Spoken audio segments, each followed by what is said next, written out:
The winter of 2011 was the coldest I'd ever experienced, especially when your only shelter is a beaten-up 1998 Honda Civic. At 17, I learned how to survive in that car, which parking lots were safe at night, how to wash up in gas station bathrooms, where to find free Wi-Fi to keep applying for jobs. I had $143 to my name, 3 changes of clothes in my backpack, and my laptop, the only thing I managed to grab before my father threw me out. All because I refused to give up my dreams of starting a tech company to work in his construction business. "You think you're too good for honest work?" he had screamed that night. "You want to waste your life playing with computers? Then do it somewhere else." My mother stood silently in a corner, tears running down her face. My younger sister Madeline watched from the stairs, too scared to speak up. Only my older brother Marcus seemed pleased, smirking as he watched Dad throw my things onto the front lawn. "Get out!" Dad's final words still echoed in my head.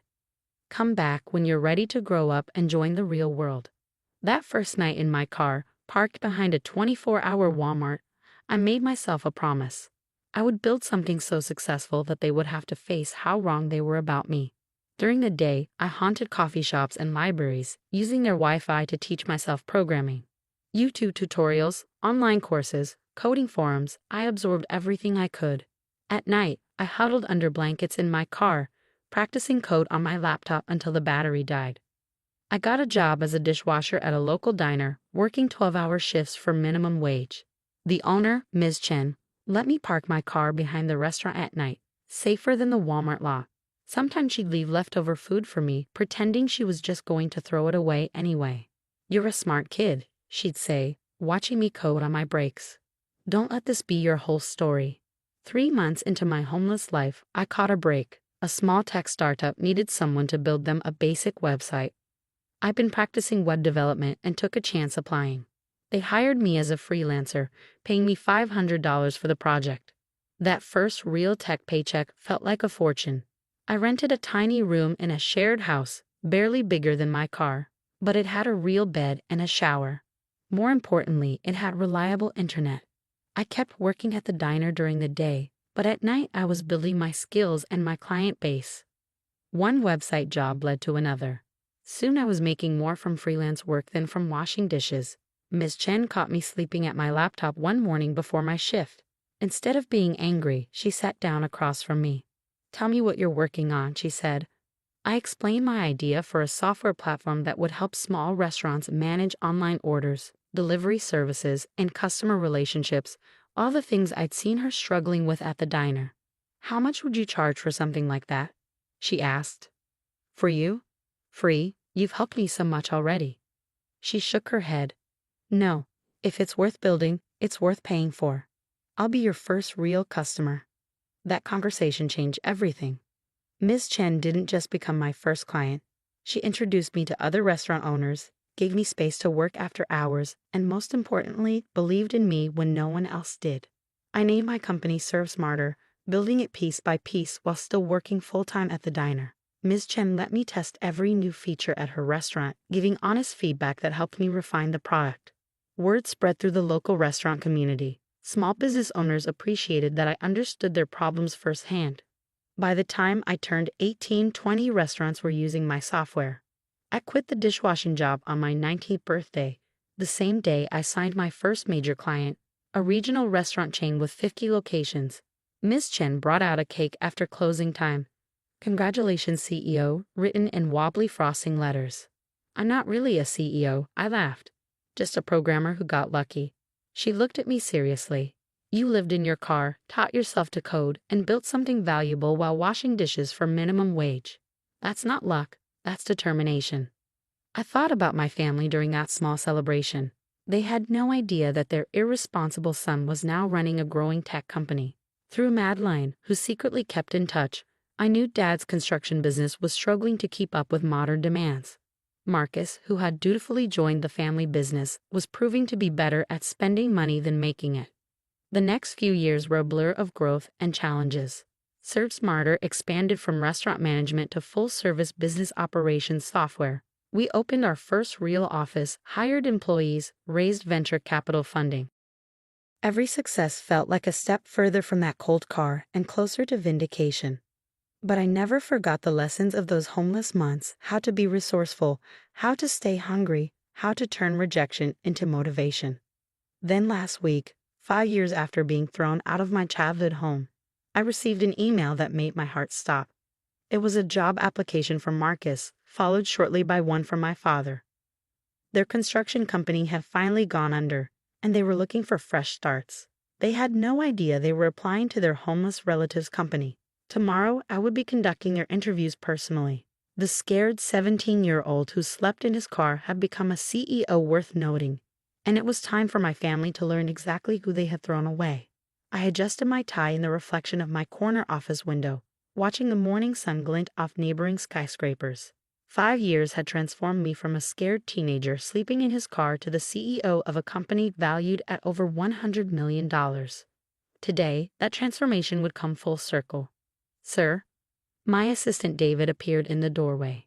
"Your 9 a.m. interview is here, Mr. Marcus Turner." I smiled, remembering my brother's smirk the night I was thrown out. "Give me 5 minutes, then send him in." I sat behind my desk, deliberately turning my chair to face the window. The door opened and I heard Marcus's footsteps hesitate. "Please, take a seat," I said without turning around. "Thank you for meeting with me," Marcus began, his voice carrying that same arrogant tone I remembered. "I have to say, ServSmarter's growth has been impressive. My background in construction management could really help with your expansion plans." I slowly turned my chair around. The look on his face was priceless: confusion, shock, then pure disbelief. "Daniel," he whispered. "What? How?" "That's Mr. Turner to you," I corrected calmly. "Or CEO Turner, if you prefer. Now about your application." Marcus's face flushed red. "This is some kind of joke. You're the CEO? The homeless kid who was too good for real work." I pulled up his resume on my tablet. Interesting career history: 10 years at Turner Construction, rising from site manager to VP of operations. Though our background check shows the company's significant losses under your leadership. Would you care to explain? He shifted uncomfortably. The market changed. Technology disrupted everything. Technology? I raised an eyebrow. You mean like the kind of technology I was wasting my time with? Before he could respond, my phone buzzed. "Sir, your 9:30 is here early. Mr. James Turner." Perfect timing. Send him in. The door opened and my father walked in. He aged in 5 years, more gray in his hair, deeper lines around his eyes. He stopped dead when he saw me, then looked at Marcus with confusion. "What is this?" he demanded. "Please, Dad, have a seat." I gestured to the other chair. We were just discussing Marcus's role in Turner Construction's decline. Dad's face darkened with anger. "If this is some kind of revenge." "Revenge?" I laughed softly. "No, this is a job interview. You both applied to work at my company. I'm simply conducting due diligence." I stood up and walked to the window, looking out at the city I'd conquered. "Tell me, Dad, what exactly did you say the night you threw me out?" "Something about joining the real world." He remained silent, but I could see his reflection in the window. The proud man who'd thrown away his son was now facing that same son's success. "Well, this is the real world," I continued. "The one where technology drives progress, where innovation beats tradition, where a homeless teenager can build $100 million company from nothing." I turned back to face them. "You thought I was worthless because I wouldn't follow your path. You threw me away because I dared to dream bigger than a construction site. Now here you are, applying for jobs at my company." Marcus stood up angrily. "We don't need your charity." "Charity?" I cut him off. "No, what you need is a reality check. Your construction company is bankrupt. Your reputation in the industry is ruined. You're both unemployed and running out of options. So let me make this interesting."